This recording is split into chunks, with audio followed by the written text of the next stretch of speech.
बात आज की चैनल के कार्यक्रम आर पार में मैं सुरेंद्र चतुर्वेदी आपका स्वागत करता हूं। दोस्तों, अजमेर की आना सागर झील पर फिर हमला, कौन जिम्मेदार? अजमेर की आना सागर झील को बचाने के लिए पर्यावरण प्रेमी लोग कितना भी जोर लगा लें, मेरे जैसे पत्रकार कितनी भी प्रतिज्ञा कर लें, विधानसभा अध्यक्ष देवनानी जी कितना भी जिला प्रशासन को अड़काते रहें, अखबारों के सुधी संपादक कितने भी शब्द भेदी बाणों की बारिश करते रहें, इन मोटी खाल के अधिकारियों पर कोई फर्क नहीं पड़ने वाला। इस बात की गवाही दे रही है अभी भी आना सागर की वेटलैंड पर धड़ल्ले से किए जा रहे अवैध निर्माण।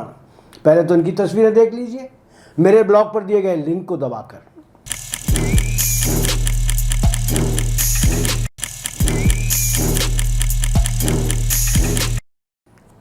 आपको याद होगा कि कुछ समय पहले भी मैंने अपने एक ब्लॉग में शहर के कचरे को आना सागर में डंपरों से डाले जाने की तस्वीरें दिखाई थी।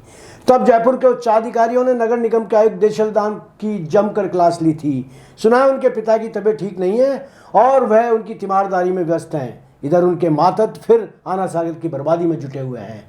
जैसा आपने तस्वीरों में देखा, यहाँ झील की मिट्टी वाले क्षेत्र में कंक्रीट फैलानी शुरू कर दी गई है। यहाँ झील के भीतर अवैध पक्का रास्ता और 7 वंडर्स पार्क का निर्माण किया जा रहा है। अजमेर स्मार्ट सिटी लिमिटेड और राजस्थान स्टेट रोड डेवलपमेंट प्राधिकरण ने झील के भीतर ही कंक्रीट का रास्ता बना दिया है, जो नो कंस्ट्रक्शन जोन में आता है।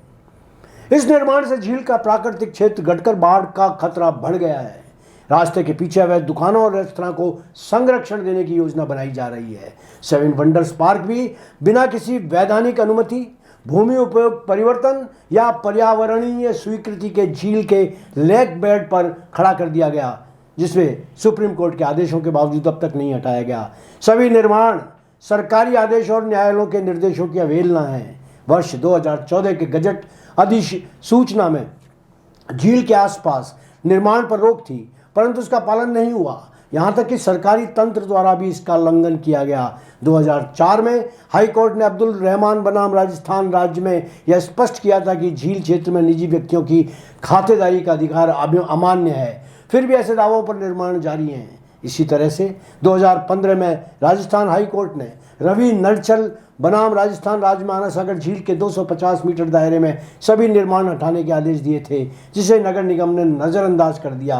यहाँ तक कि आरटीआई में भी कोई जानकारी नहीं दी जा रही। इस पूरे मामले में अशोक मलिक ने सुप्रीम कोर्ट में दलील ली कि आना सागर झील राष्ट्रीय वेटलैंड सूची में दर्ज है।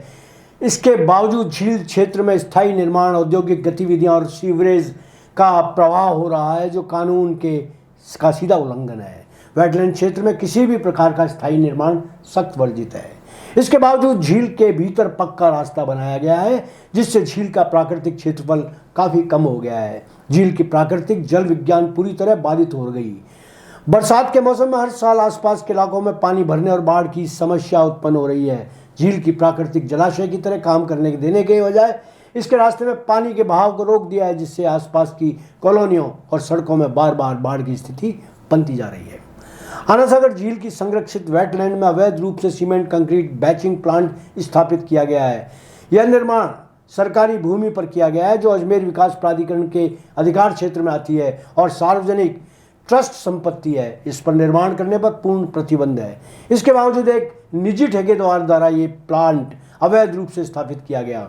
इसके लिए किसी भी प्रकार की अनिवार्य पर्यावरणीय स्वीकृति नहीं ली गई। इस प्लांट से निकलने वाला औद्योगिक अपशिष्ट सीधे झील में छोड़ा जा रहा है, जिससे जल गुणवत्ता भी लगातार बिगड़ रही है। वेटलैंड के प्राकृतिक पौधे, पक्षी और जैव विविधता पर भी सीधा खतरा मंडरा रहा है। यह गतिविधि सुप्रीम कोर्ट और एनजीटी के पर्यावरण संरक्षण आदेशों की खुली अवमानना है। झील के पारिस्थितिक तंत्र और प्राकृतिक संतुलन पर गंभीर खतरा उत्पन्न हो गया है। क्या निगम की इस हमलावर आदत पर आयुक्त देशलदान, मेयर बिजलता हाड़ा या विधानसभा अध्यक्ष ध्यान देंगे?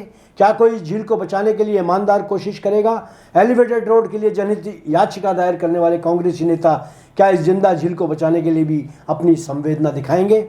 आज इतना ही। धन्यवाद।